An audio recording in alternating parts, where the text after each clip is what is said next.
Um, what are you doing? What are you majoring In in? Sorry. English. Oh yeah, you told me that before. Oh, that's great. And which semester are you in? Are you in the beginning, middle? Yes, I'm the second semester. Oh, how nice. Yeah. Oh, how nice. Are you enjoying? Actually, yes. I mean, I have not seen a lot of English yet. For Hmm. now, it's just more about uh, education. Okay. But it's nice because I'm learning a lot of things like important laws and, it's nice. Oh, yeah, that's good. Yeah, when I did that too, because I also majored in English, in the beginning it was just like that. We studied some laws, pedagogy, and psychology as well. Yeah, there are some subjects to introduce the topic of education because education involves a lot of things, right? So, Yeah. yeah, it's important. How nice. I'm happy for you. Hi, Thank Nathan. you. Hi, Nathan. Good morning. How are you? Are you good? Okay. So, guys, oh, good morning, dear. So today, this is the topic for our class today, right? We are doing Unit 8, and I don't know if you remember last class what we talked about. Oh, great. Let me show you. This is for today, right? We are doing pages 59, 60, and 61 of the book Headway 4, okay? That's Unit 8. Last class, let me show you what we talked about so you can remember. So here we are, April 10th. We finished Unit 7 and started Unit 8. Okay, we talked about phrasal verbs with get. Do you remember?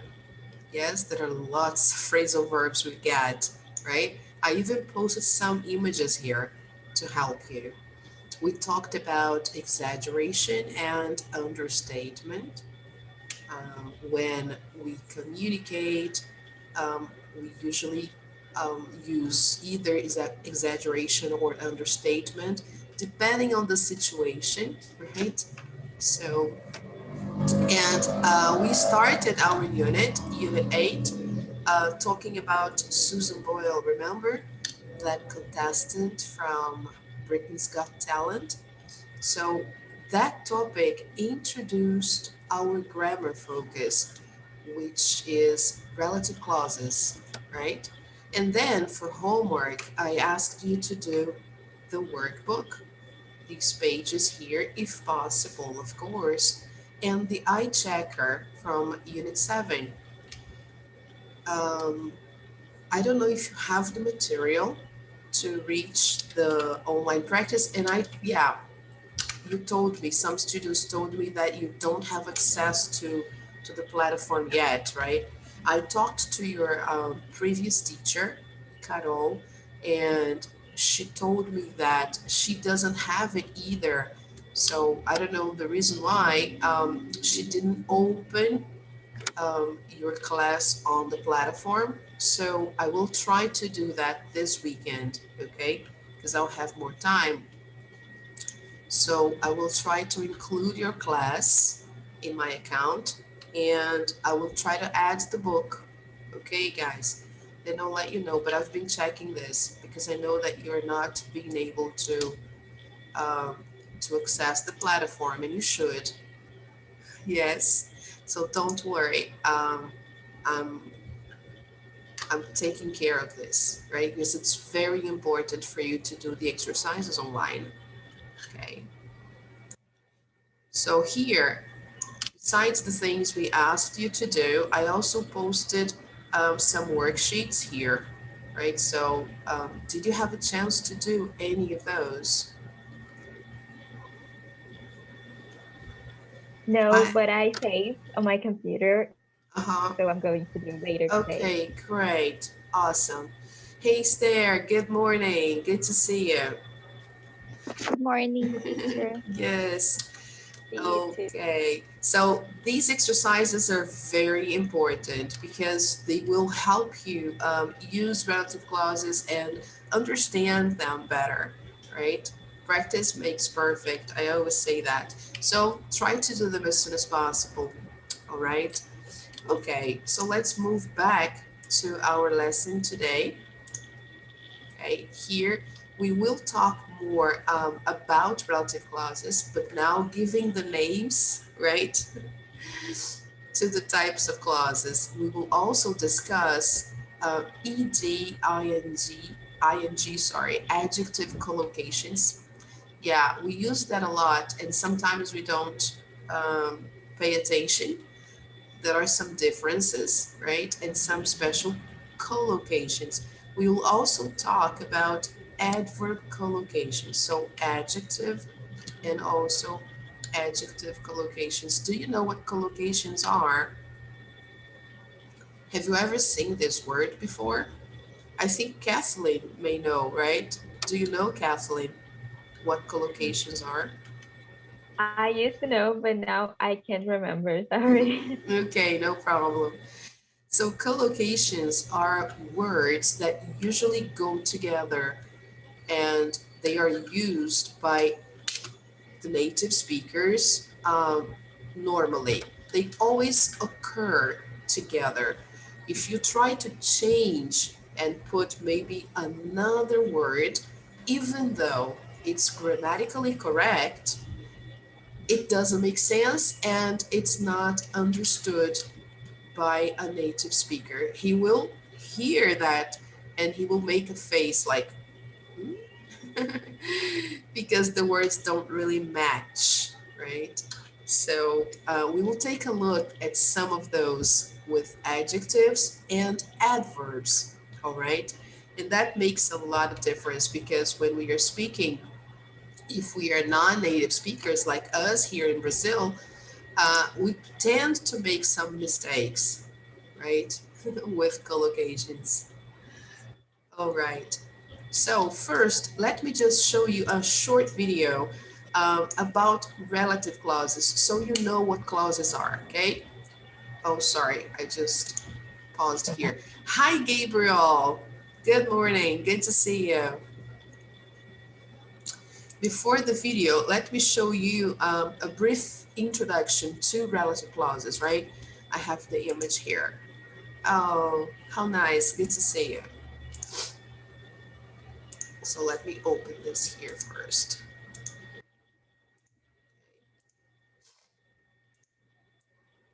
All right.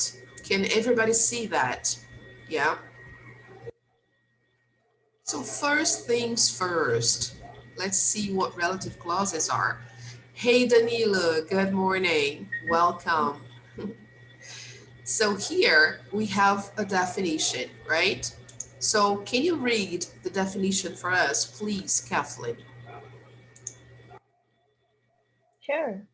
Yeah. Um, a relative clause is a sentence describing a noun. However, it cannot be used separately. It comes after the noun defined by a basic sentence. It is also called adjective clause because it defines a noun. Great, thank you. Just one small observation here. The word adjective, the stress is on the first syllable. So try to say that again, please. Adjective, Adjective. adjective. Adjective. Yes. So Okay, thank yeah, you. don't worry. Okay. So exactly that. So a Teacher, relative clause, yes. it Who? is similar opposed to importance. Not really, no. That one is only referring to a person, right? We use that referring more to people, and it doesn't necessarily have a relative pronoun, right? When I use that structure. So here in relative clauses, we do use relative pronouns or not, but it's more like a complete sentence. I would say like this. So it's a little different. Let me give you an example. Look, of what you just said.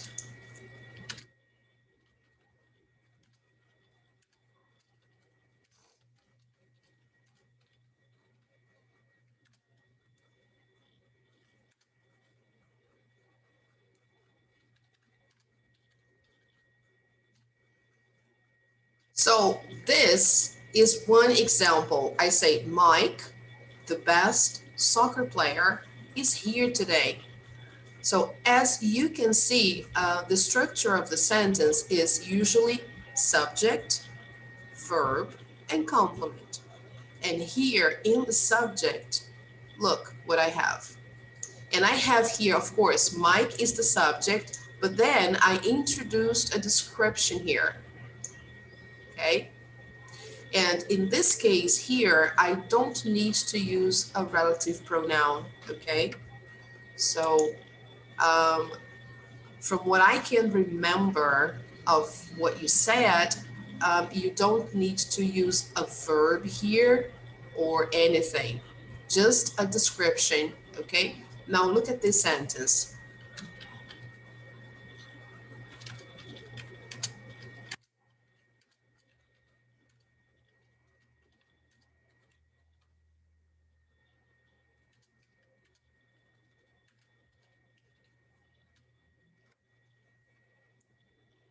Okay, so here I have a relative pronoun, a verb, and then the complement. So it's like a complete sentence, okay? So Mike, who is the best soccer player, is here today. In this one here, I would say I'm using a relative clause, okay? And here I would be using that, what you said, okay? And I'm trying to remember the name in English for that, but exactly what you mentioned. Mike, the best soccer player, is here today. So it's describing like we do with relative clauses, but it's not as complete as a relative clause. Because as you know, what is a clause? Let's see the idea of clause. I think that it's easier for you to understand. Can anybody tell me the definition of a clause? Yeah. What is a clause?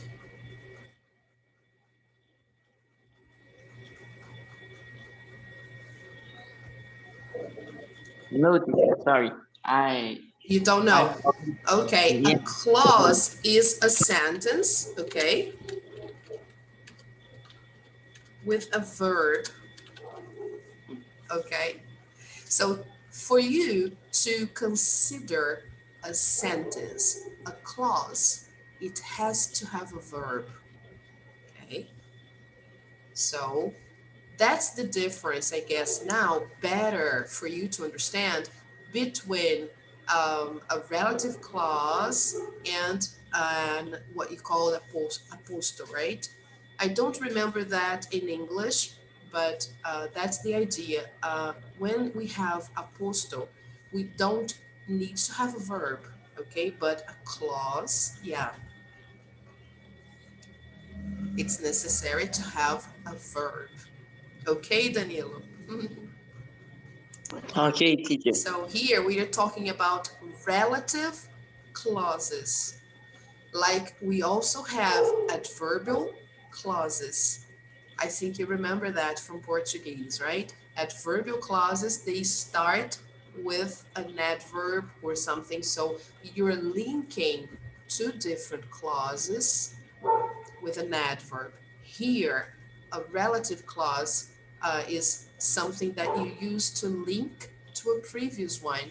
Okay, so linking clauses using, in this case, relative pronouns. Okay, so let's check it out. A relative clause is a sentence describing a noun. However, it cannot be used separately. We will see that. Here we have the ones that they are giving as an example, right? whose, where, when. So whose, for example, if the defined sentence is the subject of the basic sentence, the relative clause is located between the subject and the predicate. Okay? If the noun we describe declares possessive in a defining sentence, whose is used for both people and objects. Okay? Example, do you know the gallerist? His car was stolen. So as you can see here, Danilo and everybody, we have two clauses. Each one has a verb. The first one, the verb is to know. The second one is passive voice, be stolen. Okay? Now, let's put those two clauses together. Do you know the gallerist whose car was stolen? Then here you have a relative clause, the second one, okay? And here we have the introduction using whose because it's possession, okay? The same goes for where, when, all right? I posted this image. I'm going to actually, I haven't done so, but I'll post this image for you on our page on Google Classroom so you can check it out, okay? So let me clear my annotations. Is it okay now? Do you understand the difference? Yes? Yes, thanks, teacher. You're welcome. Okay, so now let's move back to our, now let's go to our book. Okay, let's see the pages and everything. Let's start talking about it. Let me take a picture of you guys.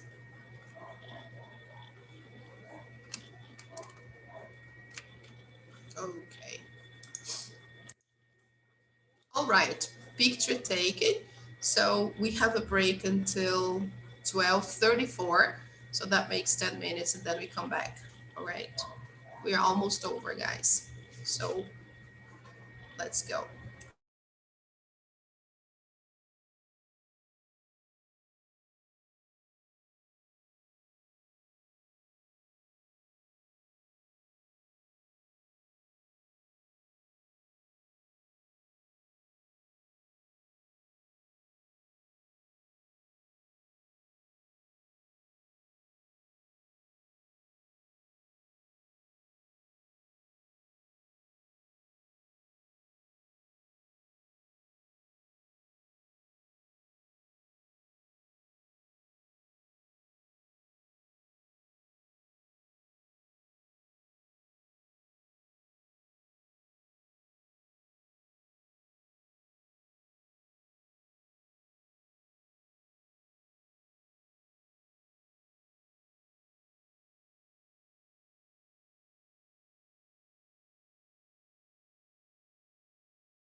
So we are talking now about adjective collocations. As you already know, some adjectives take the suffix ed and some take the suffix ing, right? And we should see the difference between them. Before you see this explanation here, let me show you a picture. Let me open it up here.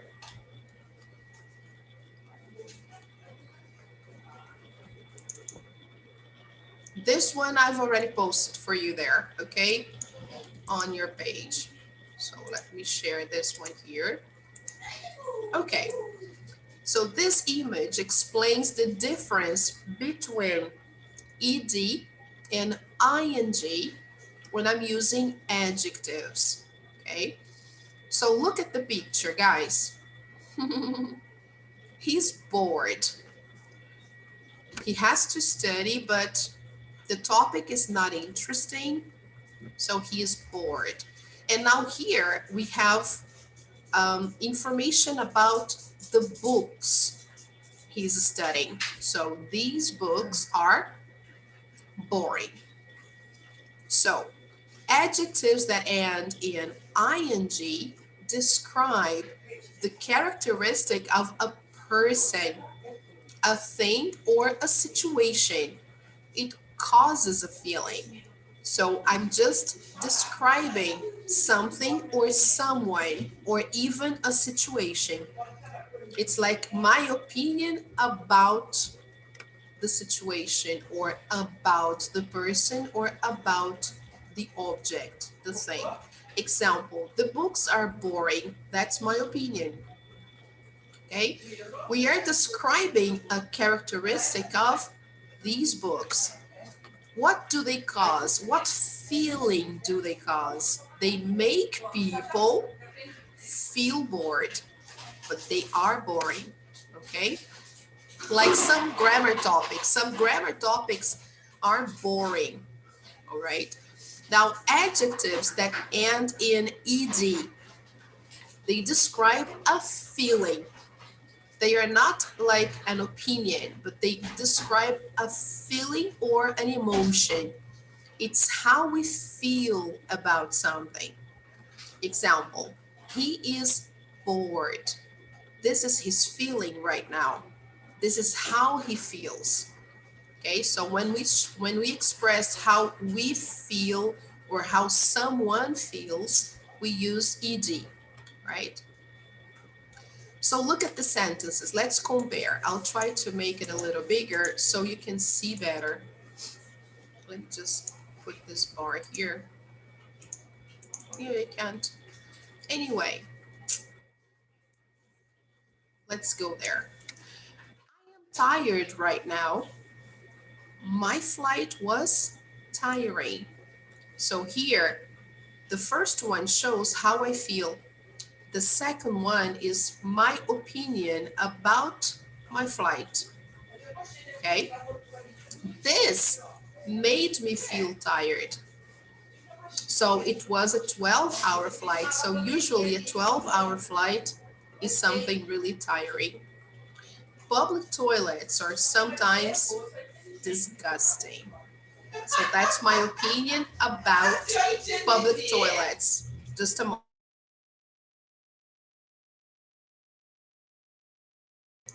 All right, people, sorry. So public toilets are sometimes disgusting. I am disgusted by the smell of them. So this is how I feel. Next one, your speech was inspiring. This is my opinion of your speech.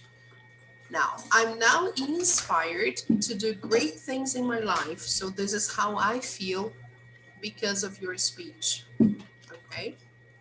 So this is very simple, no big deal. Now let's go back to the book. Look there. Now, which group of adjectives, B or C, here go with the topics in A? So now we are going to see the collocation aspect, okay? We have here a column in blue and two green columns, right? So then we should decide. Let me zoom in so we can understand. Look, those two here, they can go with the nouns here in letter A. Okay, so which adjectives or which groups of adjectives go with the topics in A? Match each adjective with a topic. So after we see the groups, we're going to do the matching. Look at the words we have here, or the topics we have. Mistake, a vacation, gossip, a trip, a job, the weather, and a TV documentary. Okay, so as you know here, when I talk about something, a situation or something, and I give my opinion, I have to use ing. All right, so for sure here we only discuss topics, not people, right? In reality. So this is about, they want to know our opinion about these things. So in this case, which group here, B or C, best complements or best talks about the topics in letter A? B. B, of course. Okay, this is the first thing we need to agree on. So here, let me, this is the one. This is the group I use to discuss these things. Now, perfect. Let's match each adjective with a topic. Let's see which ones we can use, for example, to describe a mistake. Can I say that the mistake was shocking or depressing? What do you think is the best adjective here? It could be embarrassing. Yes, great. Very nice, Kathleen. Embarrassing mistake, that's a good idea. A vacation now, let's see. How can we describe a vacation, for example?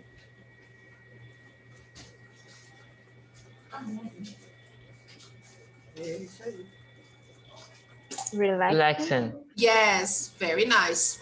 Okay, so as you can see, guys, we have so many adjectives we can use, but there are specific adjectives that go with the specific words, and we use to describe specific things. So this is what we understand by collocation, right? I can say, for example, shocking vacation. A shocking vacation, that doesn't really match. So it doesn't collocate, all right? So like depressing mistake. We don't say a mistake is depressing. Well, that doesn't really make much sense, right? So it's better to say an embarrassing mistake. Okay. Vacation, the best option here is relaxing, but we can also use exhausting. If something went wrong and you didn't relax at all, you can say, oh, that was an exhausting vacation. But still, they are contrasting ideas because vacation by itself should be something relaxing, right? So that's the best one. Now, gossip. How can you describe gossip? What is gossip, teacher? Okay, good question, Danilo. Who knows? Who knows the meaning of gossip to help Danilo? When you talk about other people with someone. Mm-hmm. Very good, Kathleen. Okay, Danilo. Okay. Right? Thank you, Kathleen. So here, how can we describe gossip? Which adjective do you think I matches think it's shocking. shocking gossip? Okay. Mhm. All right. Now, a trip. How can we describe a trip? Challenging. Trip is like a travel. Yes? Yes, when you travel, yeah. Mhm.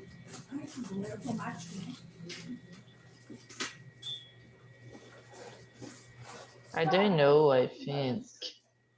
Challenging Exhausting. maybe. Can be challenging and can be exhausting as well. Okay, I can use here both. A challenging trip can be something like, for example, if you decide to go to Mount Everest, you are a climber and you want to climb Mount Everest.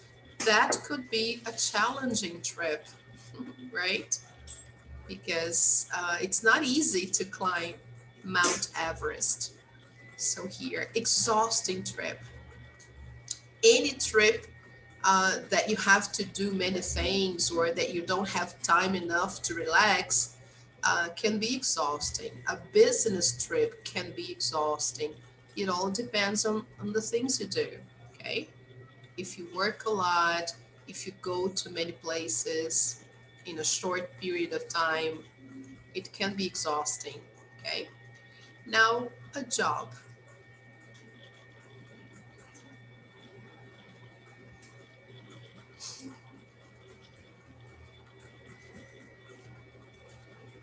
A job, I also find two possibilities here. I I don't know think if it's you agree. boring. Boring, yes, can be a boring No, job. I think the TV documentary can be boring. Ah, okay, can be boring too. Yeah, sure. I can use that for a TV documentary. Okay, the pronunciation there is documentary. Documentary. Okay, very nice. Now here, talking about a job, I can say that something is boring. Oh, that's a boring job. And I can also use the word challenging. Okay, nowadays, Yeah, yeah, I can say that for job because especially nurses, as you is can that see, exhausting? exhausting. Exhausting is also good, right? If we describe the job people are having now in hospitals, for example, trying to save patients with COVID-19, that's an exhausting job. It is a challenging job as well because they have to find solutions um, without the necessary equipment sometimes, especially here in Brazil, right? Because there are so many things lacking in hospitals nowadays that they have to be heroes, right? They really have to make do with what they have. So it's difficult to save people, right? So it's challenging and exhausting, right? Now, the weather. What do you think we can say about the weather? Depressing. Yes, we can say Yes, that. Yes, depressing weather. We can also say boring. Okay. So for boring, we found a job, the weather, and a TV documentary. Okay. Can go. And for example, I couldn't say exhausting, a TV documentary. I can say that, oh, that is an exhausting TV documentary. Only if you participated in the making of the documentary. Suppose you were in the production team and you worked actively in this documentary to produce the documentary. So then you can say, oh, that was really exhausting. It's a different view. But if you are the spectator and you are talking about the documentary, so you could use boring to describe that and also shocking depending on the topic they are talking about. So sometimes they are revealing certain things that only a few people knew, and it can be shocking to you. So a shocking documentary. Okay, right? Many possibilities there. So as you can see, it's a big mess here, but let's check the answers and then you can see if the answers more organized, okay? You can even print if you want. Okay, so let's go. Look, as we said before, the adjectives in B go with the topics in A, right? So look, like we said first, I will show you from numbers 1 to 6. So you can print or get a screenshot or a picture. An embarrassing mistake. Vacation can be relaxing and also exhausting, as I said, right? Even though it's contrasting, and can be boring too. Gossip, shocking, embarrassing. A trip, exhausting, boring, okay? And I could also say challenging if we are using the example I gave about climbing Mount Everest. I can also say that it's a challenging trip, okay? A job, challenging, exhausting, and boring, and the weather, depressing. Now let's see the other ones. Yeah, the last one. A TV documentary can be shocking, can be depressing. I forgot that one. If the topic is very sad, and can also be boring. Okay, so let me see if I can put everyone. Yeah, I managed to put all of them in one screen, so you can get a screenshot or take a picture if you wish. Okay. All right, guys. So there are many possibilities, but for sure, we could not have used the adjectives from letter C, okay? So listen to conversations about the topics, and for each, say how the woman feels and why. So let's check it out. Track 15. 1. It's raining again. Oh no, another miserable day when we're stuck indoors. Cheer up. It's good for the plants and trees. I don't care about the plants and trees. I need some sunshine. 2. How was your vacation? Great, thanks. Just what we needed. Did you do much? Not a lot. We just sat by the pool, read books, and took it easy for 2 whole weeks. Absolute bliss. 3. Have you heard about Dave and Maggie? No, tell me. Well, last week they went to a party, had this huge argument in front of all these people, and... Did it get physical? Oh, yeah. Maggie shoved Dave into a flower pot, told him to get lost, and left with some other guy. What? I just can't believe Maggie would do such a thing. It doesn't sound like her at all. 4. Come on in. You must be exhausted. Oof, I am. I've been traveling for the past 30 hours, and I haven't slept a wink. I know. I can never sleep on a plane either. Just sit down, take it easy, and I'll get you some tea. 5. How's the new job going? Good, thanks. Very good. But it's difficult. I'm having to deal with so many new things. Still, I'm enjoying it all. I know what you mean. It's great to be doing something that's so satisfying and meeting so many people from abroad. Absolutely. 6. There is nothing good on TV tonight. What about that wildlife program? Do you mean the one about the life of frogs? Yeah. Does it look any good? You're kidding. It looks like absolute garbage. 7. What's the matter with you? Oh my gosh. I just put my foot in my mouth. What do you mean?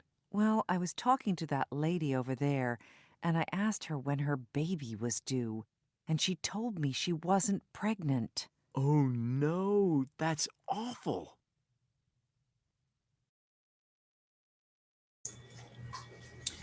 Very nice. So can you remember any example from the listening and how they feel about it?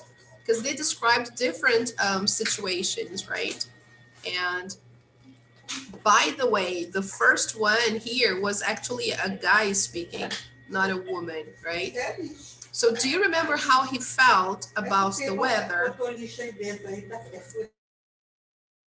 He felt depressed. Exactly. He felt really depressed because due to the weather, right? So, and then, do you remember the other ones? Examples that you could just say how they felt. Remember the woman talking about the documentary? How did Yeah. she feel? She felt bored. Yes, exactly. Very nice, guys. So this is basically for you to identify the feeling, all right? If you want, I can send you the copy of this listening here to you on Google Classroom. I'll try to get a picture of the transcript and send it over to you so you can see the adjectives they use, all right? So this is not a big deal, simple.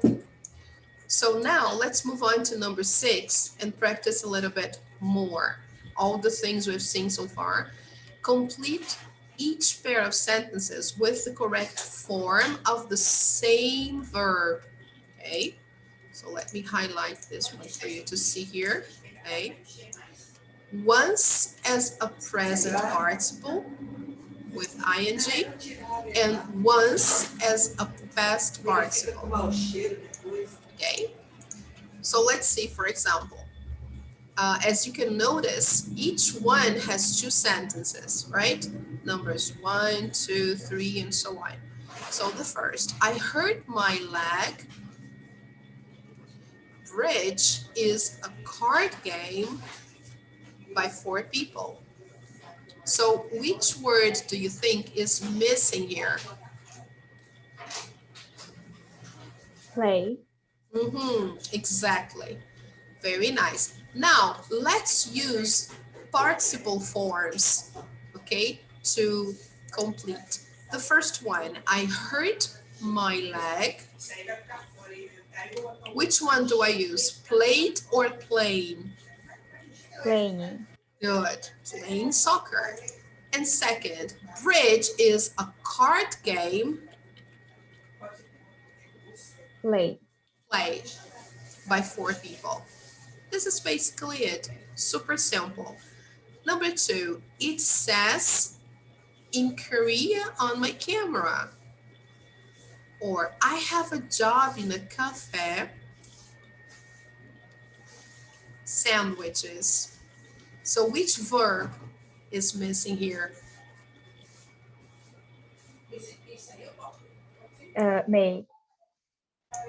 Very good. So it says made in Korea on my camera, and I have a job in a cafe making sandwiches. All right. Is it okay for you, Danilo? Are you following? Yes. Is everybody else following? Is there Nathan? So number 3, I've spent the whole morning. On the wall was some graffiti in big letters.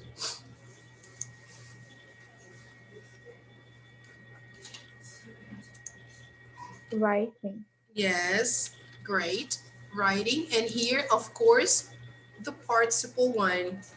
How do I say the participle of the verb to write? Past participle. Wrote. That's the simple past. That's the simple past. How do I say? Written. Oh, okay, very nice. Written, okay? Written. Okay. Yes, pronunciation, written. So on the wall was some graffiti written in big letters. Now number 4, which one is missing? Take a look.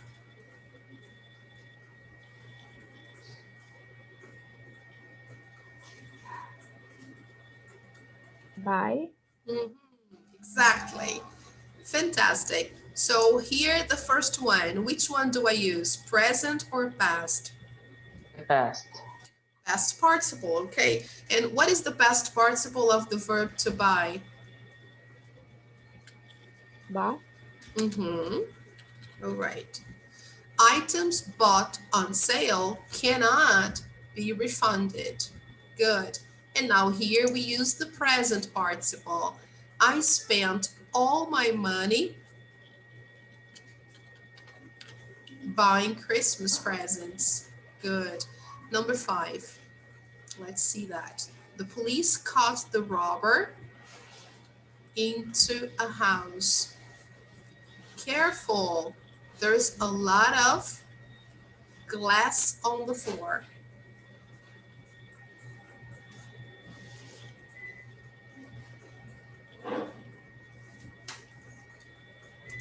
The first is Very present. nice.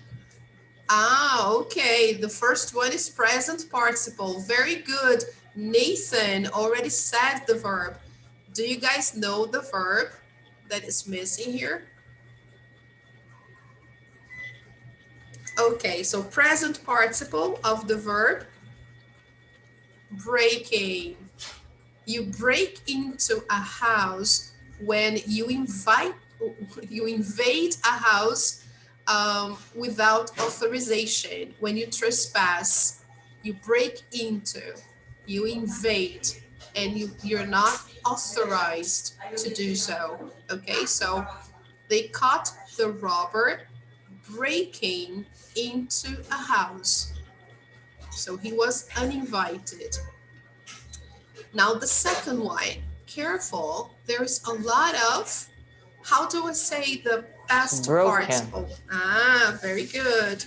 Broken glass on the floor. All right, so let's check everything. Great, everything correct. All right, so here we are saying, we are using some participles to make sentences. As we saw before, we can do that. We can make a clause with participle verbs, only participles. That's very nice, okay?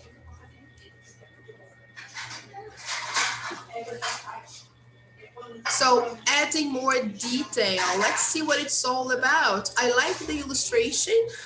It's really nice, right? So what is happening here? What is the guy doing? He's walking. He's walking, and how can I say, and evening music. Listening to music. Oh, okay, good. He's listening to music. Very nice, good.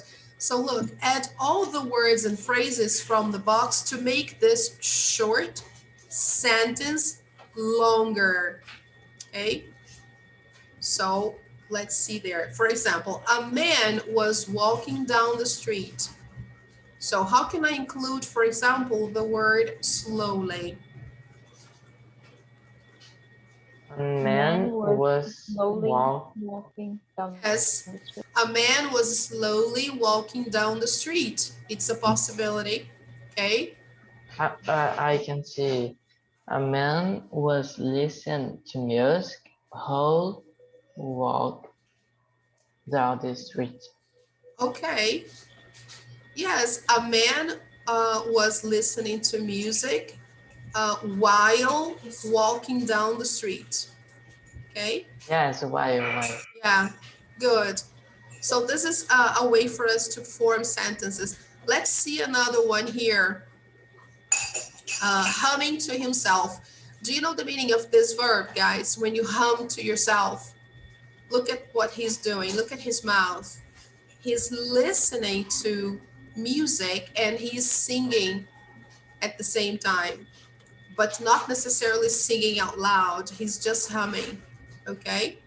Okay. All right. So it's very common to see people on public transportation sometimes listening to music and humming at the same time. So the person goes, like this, you know, following the song. So let's listen and check, guys, to the answers. Track 16. A cool young man was walking slowly down the busy street, lost in thought, listening to music and humming to himself. Great. This is very nice. You see, they put all the phrases and the words together to make a short sentence longer. So they put everything there, okay? Listen one more time. Track 16. A cool young man was walking slowly down the busy street, lost in thought, listening to music and humming to himself. So this is very common in books to describe a scene, okay? When we use all these adjectives, right? So as you can see here, we have participle, clause, lost in thought, listening to music and humming to himself. These are all participle clauses, right? Here we have some adjectives, cool, young. Here we have an adverb, slowly, okay? And here an adjective, busy. So when we are being very descriptive, we use adjectives, adverbs, participle clauses to make our text more plastic, okay? Okay, teacher. Excuse me. Wow. I'm sneezing a lot. So finally, guys, let's see the last part here. Whoa, it's already 1:10. Oh my goodness. Let me just show you the answers. Look, guys, choose 2 sentences and make them longer. Read them aloud to the class. Who has the longest sentence? Oh, come on, this is not necessary. But just for you to see, I will play that for you to check this out, okay? And then we finish. Track 17. 1. A beautiful long-haired girl was sunbathing drowsily on the wide, white, sandy beach, wearing a fashionable polka-dotted bikini. 2. A huge, bald, angry-looking police officer came running into the crowded room, yelling at the top of his lungs. 3. A 10-year-old boy found a black leather wallet containing $1,000 on a New York City subway. 4. The once famous aging actor Kirk Power was seen entertaining a young blonde lady in the expensive French restaurant frequented by many glamorous movie stars. 5. The much longed-for skiing vacation in Colorado was a complete success, enjoyed by every member of the family. Okay, guys, I can also send you the copy of these texts so you know the possibilities, all right? So let's see what we learned today so we don't forget. Let me zoom out here. Okay, so what did we talk about today? First, we talked about relative clauses, right? We saw the difference between defining and non-defining, right? We practiced that.